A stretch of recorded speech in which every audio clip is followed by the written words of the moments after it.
I made videos about this that nobody watches. This was a problem with the truck. I know it because I looked at it last time. Now, you get the rust on this magnetic star. You get the cracks. Then this piece actually starts slipping up and down. Say it's blind. When it's new, it's pretty far down. It's about like over here, and these splines are barely shown. But this one slipped up when I was pulling on it. Because what happens is with time, maybe the oils today are better. Maybe it won't happen with synthetic oil like I run now. But whatever oil we used to use like on this thing in a truck, it was like any oil on sale back in the day. That this got, changed 3,000 miles. On sale, whatever was on sale, whatever brand of oil it was used. Shell, Mobil, Pennzoil, didn't matter. That's how Pops rolled. But I guess all that, over time you get the oil bake, and you see it sometimes underneath the oil filler cap.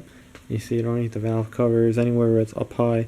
But this shaft between about here and over here, it will get this black like sludge baked on substance. So as you're trying to pull this shaft out, you can't get it out because it's built up so much it won't pass through the bushings in the distributor. So a lot of times if you're trying to service the pickup coil, it's going to give you problems. You really have to let it soak in like a chemical, maybe like a strong carburetor cleaner or something. I just used to use a little brake cleaner. Or I think transmission fluid worked good too. I think I soaked in the transmission fluid, and it because that has a lot of detergents that broke up the oil on it. But that will do it. And we're gonna breaking this housing still okay. I'm convinced with that. A little bit of play in the bushings, but not bad. But the shaft, I have a new one in the house, a new shaft. See, this one was on the car. I marked it with marker. I'm pretty sure this is the original one. But the shaft, my friend, it cracks. And I believe these cracks would also screw with the magnetic field because it thinks it has another split in it, which it doesn't. And then, like as I said, I was hammering on this. See that? It can crack right off. So with time, the crack can get so bad around the rivets, it's just going to chuck it. And now it's like you have a huge gap. Because again, these have 8 teeth. I believe in the pickup coil senses, 8 pulses. And that's when it knows to fire the coil. Because it knows the position of the cylinder, I suppose. Using the ignition control module and the pickup coil. These get green over time too, the connections, they get all shitty. This one's actually cracked, I didn't even notice that. It's probably been like that for a long time. Where is it? Somewhere over there it's cracked. And you can crack these really easy too, if you put a lot of downward pressure on the shaft when you're trying to get the rotor off if it's all stuck and rusted. But I'd like to do this job right now, but I gotta move everything around. Or I can just do it on the spot. I gotta put the cylinder on the top to the center. I can do it on the spot. Do it out there, and then someone will come over and start bugging me. I'll get a letter on Monday. Out there. I don't know. I have to move the wagon out and put the truck on this side. It won't fit over here. And do it. But that's definitely, I think it's going to be an improvement. So this car used to bog. I built a whole new distributor for it. New housing, condition control module, new shaft, new pickup coil. And I don't even know why I bought it. I even bought a new copper piece. You don't need to buy that. My theory was I was going to build a whole distributor ready to rock. Well, this is already in there, and I did. So I took this one out, put that one in, and I took this one apart because I was young and afraid it wasn't going to work. But it worked, and it stopped the bog. The car ran totally so much better, and it had this going on, all the cracks. And here's another shaft, which this one pulled up on me too when I was pulling on it. This is out of like a 17,000 mile car. You see, not as many cracks, but over here is all messed up. On the bottom it's solid, but it's junk. But again, you just save these. You can either use it to prime the oil pump, or you can just use it to stick down there and move the oil pump drive, because when you take the distributor out, it moves.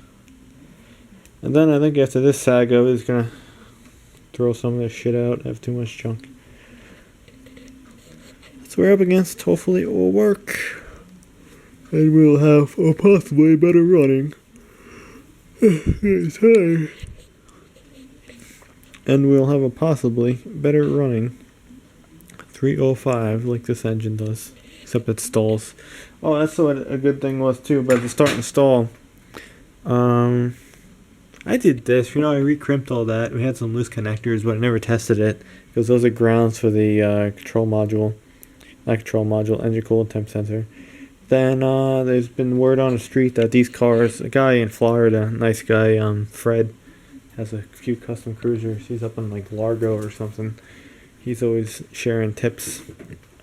He says that there's a wiring harness, which I know it runs underneath that, like the oil pan in the front. If I can see it. No, here it is right there. You see, this is part of the wiring harness right here. Right there. It runs under to the other side. He says that the wires get pretty screwed up underneath there. About like, I don't know, about 12 to 14 inches of wire between like here and over there. Get all corroded with time. And the O2 sensor is one of them, which I heard that it goes bad on another guy's car in Connecticut. He had to rewire it. Alternator, because these wires get fed over here to the computer. Alternator and something else was mangled on it.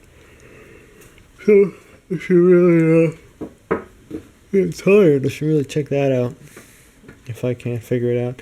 That or another thing. Remember, I changed the Schrader valve on this car. Totally fixed the hard start problem. Totally fixed it. Thing starts up in 2 seconds. It's nothing like before, and there's no gas smell. I always get a gas smell on this car. And it's coming from around the fuel filter. I believe that the quick connects, they're kind of like those quick connects with their plastic. There's little O-rings in their rubber. I think they're leaking.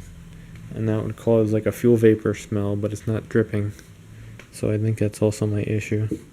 So I might try that first. Run it, see if it fixed it, and then if not, maybe injectors.